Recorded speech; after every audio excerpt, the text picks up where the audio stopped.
श्री गणेशाय नमः। जय माता की। अथ वैष्णव चित्तेषु दृष्ट्वा भक्तिम लौकिकीम निज लोकम परित्यजम भगवान भक्त वत्सलः। सूत जी कहते हैं, मुनिवर उस समय अपने भक्तों के चित्त में अलौकिक भक्ति का प्रादुर्भाव हुआ। देख, भक्त वत्सल श्री भगवान अपना धाम छोड़कर वहां पधारे। उनके गले में वनमाला शोभा पा रही थी। श्री अंग सजल जलधर के समान श्याम वर्ण था। उस पर मनोहर पीतांबर सुशोभित था। कटि प्रदेश करधनी की लड़ियों से सुसज्जित था। सिर पर मुकुट की लटक और कानों में कुंडलों की झलक देखते ही बनती थी। वे त्रिभंग ललित भाव से खड़े हुए चित्त को चुराए लेते थे। वक्ष स्थल पर कौस्तुभ मणि दमक रही थी। आहा, सारा श्री अंग हरिचंदन से चर्चित था। उस रूप की शोभा क्या कहें। उसने तो मानो करोड़ों कामदेवों की रूप माधुरी छीन ली थी। वे परमानंद चिन्ह मूर्ति मधुराति मधुर चित्तों में आविर्भूत हुए। भगवान के नित्य लोक निवासी लीला परिकर उद्धव आदि वहां गुप्त रूप से उस कथा को सुनने के लिए आए थे। प्रभु के प्रकट होते ही चारों ओर जय हो की ध्वनि होने लगी। उस समय भक्ति रस का अद्भुत प्रवाह चला। बार बार अबीर गुलाल और पुष्पों की वर्षा तथा शंख ध्वनि होने लगी। उस सभा में जो लोग बैठे थे उन्हें अपने देह गेह और आत्मा की भी कोई सुधि न रही। हमारे स्नेहिल कृष्णदास जी महाराज के श्रीमुख से जब मैंने प्रथम बार यह प्रसंग सुना, उसके पश्चात उनके श्रीमुख से कुछ भाव निकले। दो पंक्तियां आपके सम्मुख प्रस्तुत कर रहा हूं। आप भा आप गा आप वा आपना, आप भा आप गा आप वा आपना। भा भगवान, गा गगन, वा वायु अग्नि, ना नीर। आप भा आप गा आप वा आपना, आप भा आप गा आप वा आपना। आप उर में बसे आप पुर में बसे। उर हृदय, पुर समस्त सृष्टि। आप उर में बसे आप पुर में बसे। आप हो आप से आप में ही बसे। आप हो आप से आप में ही बसे। आप लो आप दो आप मन में बसे। एक बार पुनः। आप भा आप गा आप वा आपना। आप उर में बसे आप पुर में बसे। आप हो आप से आप में ही बसे। आप लो आप दो आप मन में बसे। उनकी ऐसी तन्मयता देखकर नारद जी कहने लगे, मुनीश्वर गण, आज सप्ताह श्रवण की मैंने यह बड़ी ही अलौकिक महिमा देखी। यहाँ तो जो बड़े मूर्ख दुष्ट और पशु पक्षी भी हैं, वे सभी अत्यंत निष्पाप हो गए हैं। अतः इसमें संदेह नहीं कि कलिकाल में चित्त की शुद्धि के लिए इस भागवत कथा के समान मृत्यु लोक में पाप पुंज का नाश करने वाला कोई दूसरा पवित्र साधन नहीं है। मुनीश्वर, आप लोग बड़े कृपालु हैं। आपने संसार के कल्याण का विचार करके यह बिल्कुल निराला ही मार्ग निकाला है। आप कृपया यह तो बताइए कि इस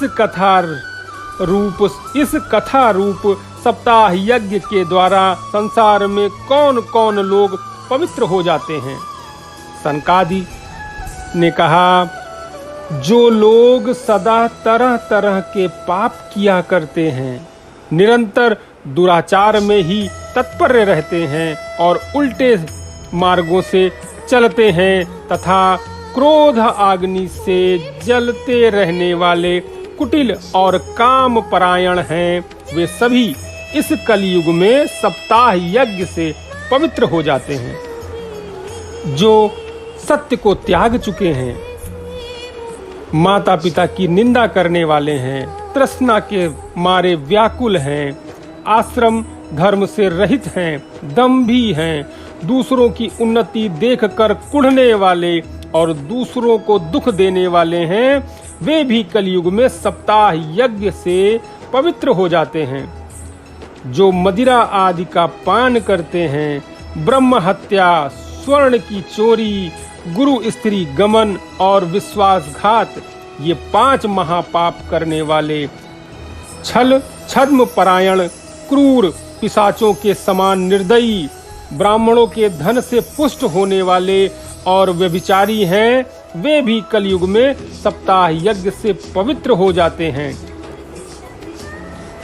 जो दुष्ट आग्रह पूर्वक सर्वदा मन, वाणी या शरीर से पाप करते रहते हैं, दूसरे के धन से ही पुष्ट होते हैं तथा मलिन मन और दुष्ट हृदय वाले हैं, वे भी कलयुग में सप्ताह यज्ञ से पवित्र हो जाते हैं।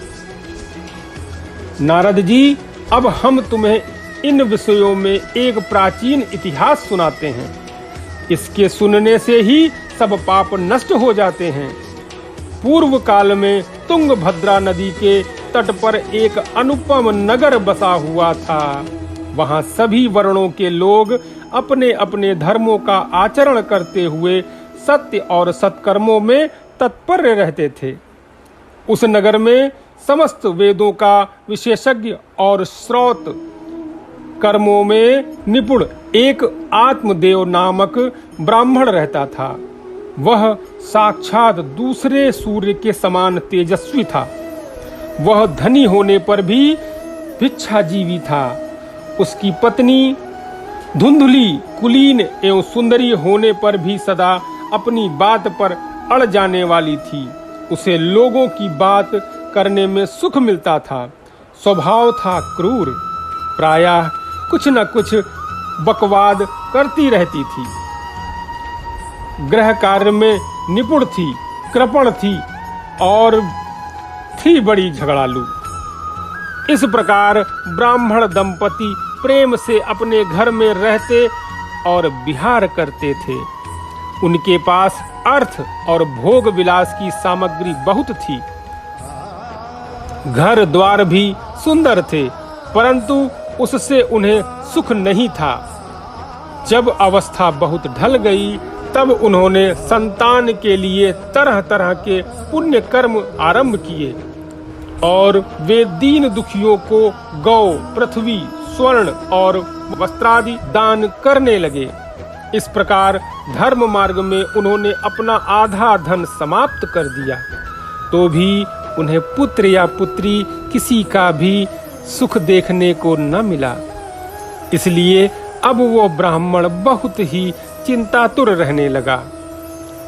एक दिन वह ब्राह्मण देवता बहुत दुखी होकर घर से निकलकर वन को चल दिया। दोपहर के समय उसे प्यास लगी, इसलिए वह एक तालाब पर आया। संतान के अभाव के दुख से अपने शरीर को बहुत सुखा दिया था, इसलिए थक जाने के कारण जल पीकर वह वहीं बैठ गया। 2 घड़ी बीतने पर वहां एक सन्यासी महात्मा आए।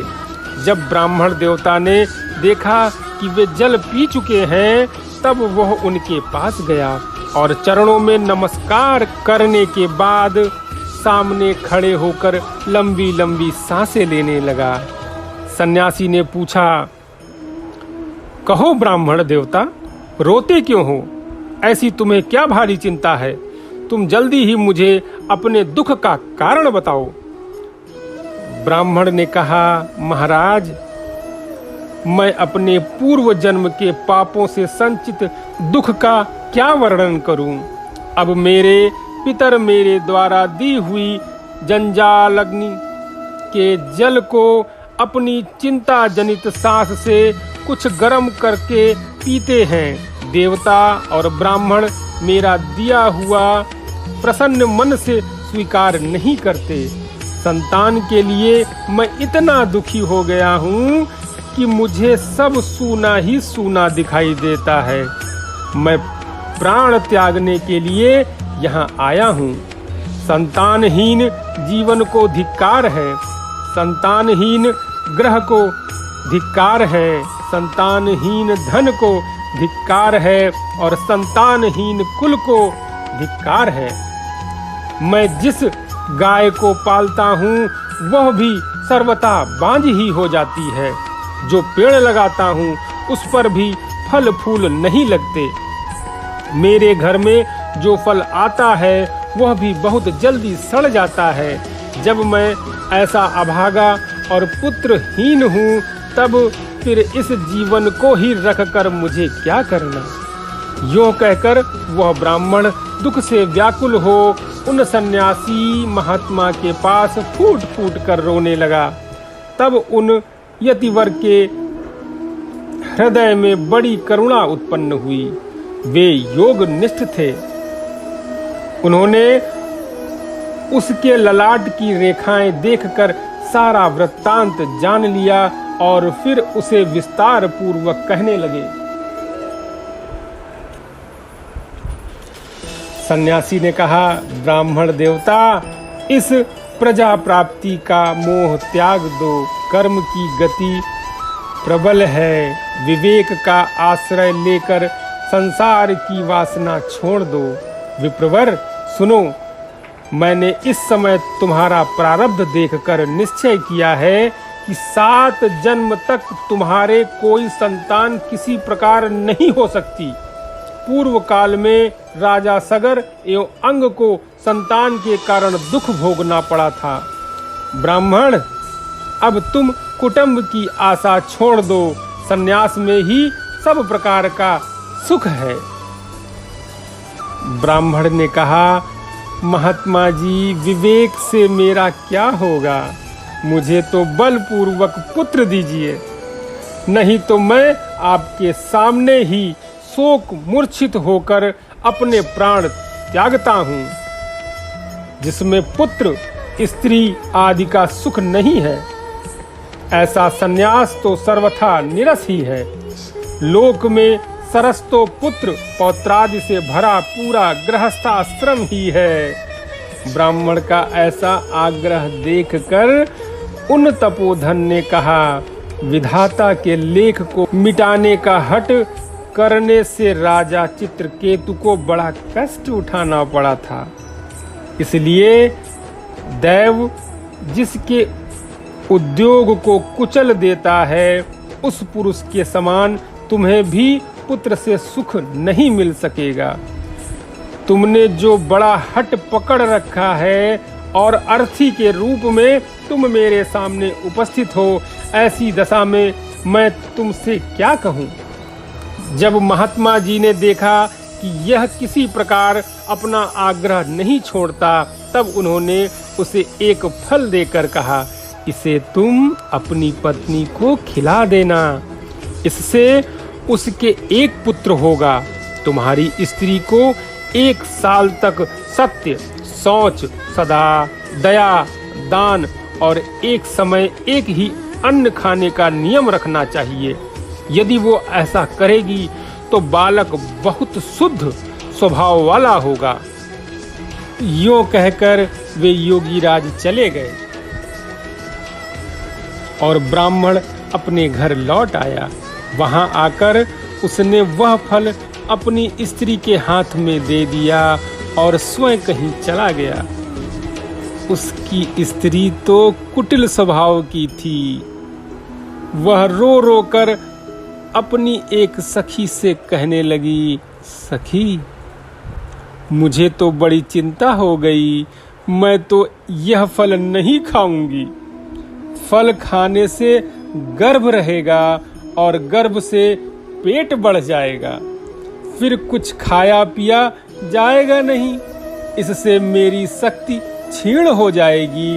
तब बता घर का काम धंधा कैसे होगा?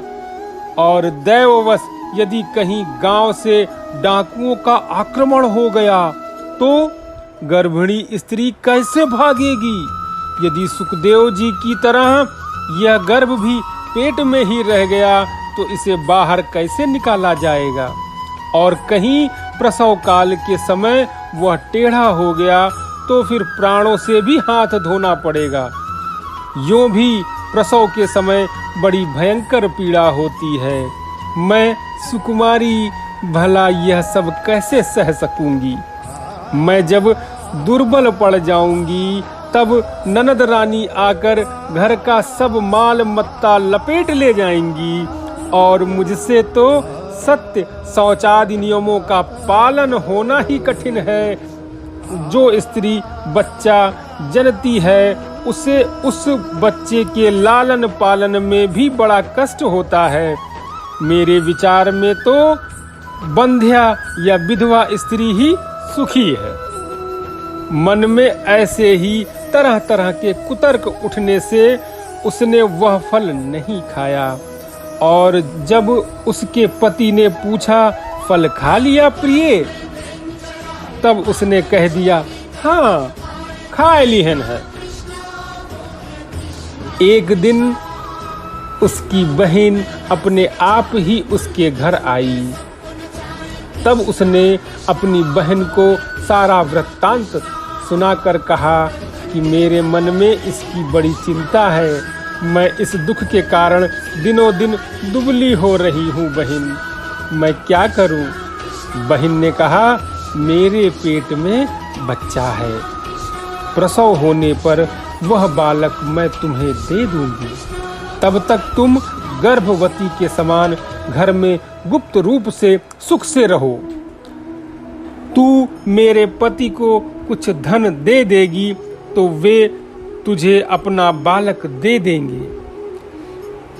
हम ऐसी युक्ति करेंगे कि जिसमें सब लोग यही कहें कि इनका बालक 6 महीने का होकर मर गया और मैं नित्य प्रति तेरे घर आकर उस बालक का पालन पोषण करती रहूंगी। तू इस समय इसकी जांच करने के लिए यह फल गौ को खिला दे।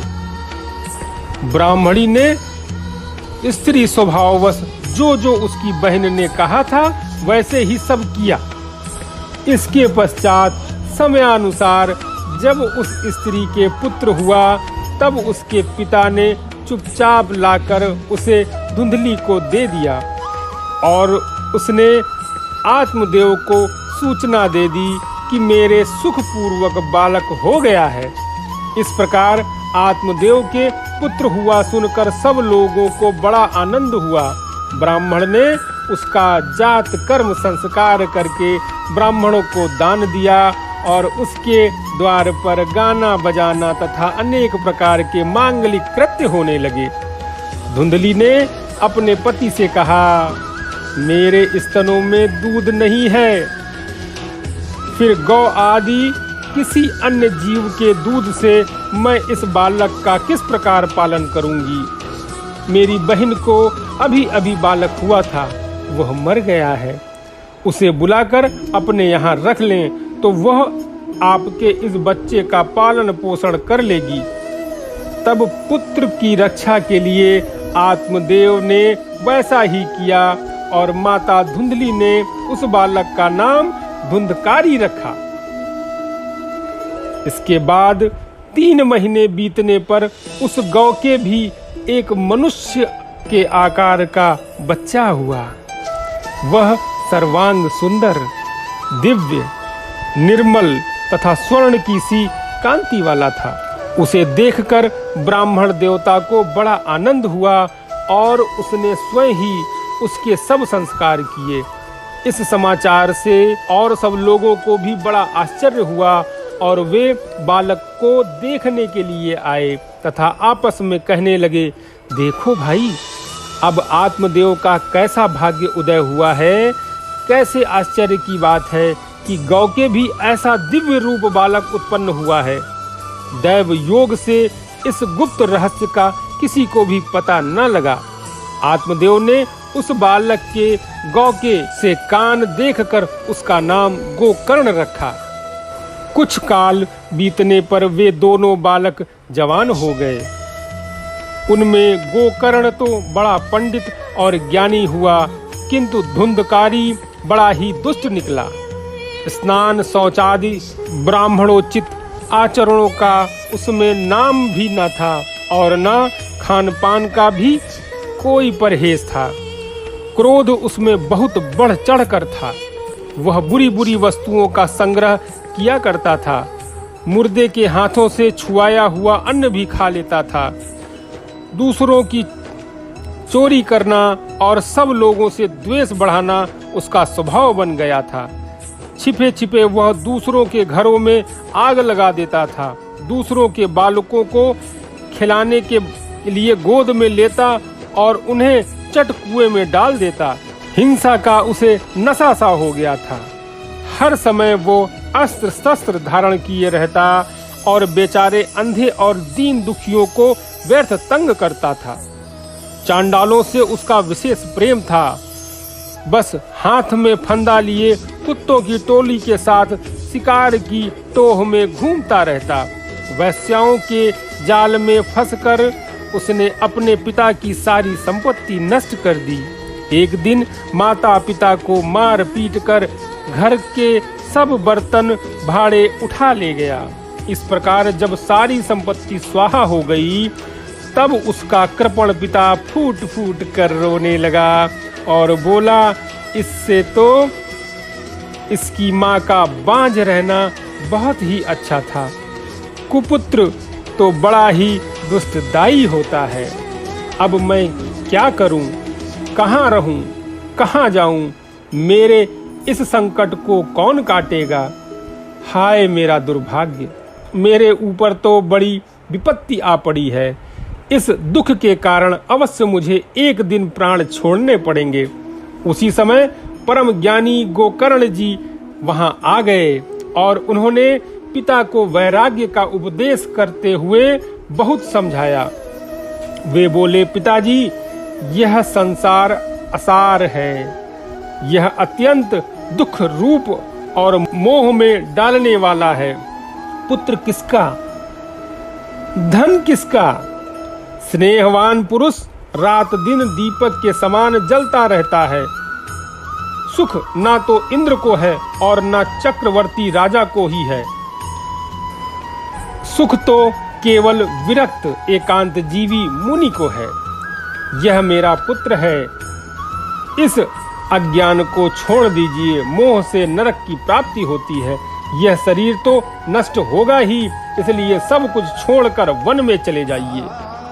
गोकर्ण के वचन सुनकर आत्मदेव वन में जाने के लिए तैयार हो गया और उनसे कहने लगा, बेटा, वन में रहकर मुझे क्या करना चाहिए? यह मुझसे विस्तार पूर्वक कहो। मैं बड़ा मूर्ख हूँ। अब तक कर्मवश स्नेह पास में बंधा हुआ अपंग की भांति इस घर रूप अंधेरे कुएं में ही पड़ा रहा हूँ। तुम बड़े दयालु हो, इससे मेरा उद्धार करो।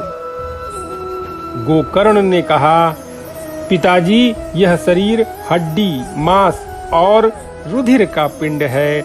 इसे आप मैं मानना छोड़ दो और स्त्री पुत्र आदि को अपना कभी न माने। इस संसार को रात दिन क्षण भंगुर देखें। इसकी किसी भी वस्तुओं को स्थायी समझकर इसमें राग न करें। बस एकमात्र वैराग्य रस के रसिक होकर भगवान की भक्ति में लगे रहें। भगवत भजन ही सबसे बड़ा धर्म है। निरंतर उसी का आश्रय लिए रहें। अन्य सब प्रकार के लौकिक धर्मों से मुंह मोड़ लें। सदा साधु जनों की सेवा करें।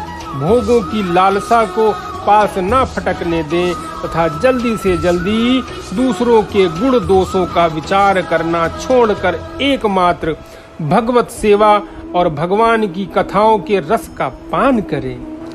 इस प्रकार पुत्र की वाणी से प्रभावित होकर आत्मदेव ने घर छोड़ दिया और वन की यात्रा की। यद्यपि उसकी आयु उस समय 60 वर्ष की हो चुकी थी, फिर भी बुद्धि में पूरी दृढ़ता थी। वह रात दिन भगवान की सेवा पूजा करने से और नियम पूर्वक भगवान के 10वें स्कंद का पाठ करने से उसने भगवान श्री कृष्ण चंद्र को प्राप्त कर लिया।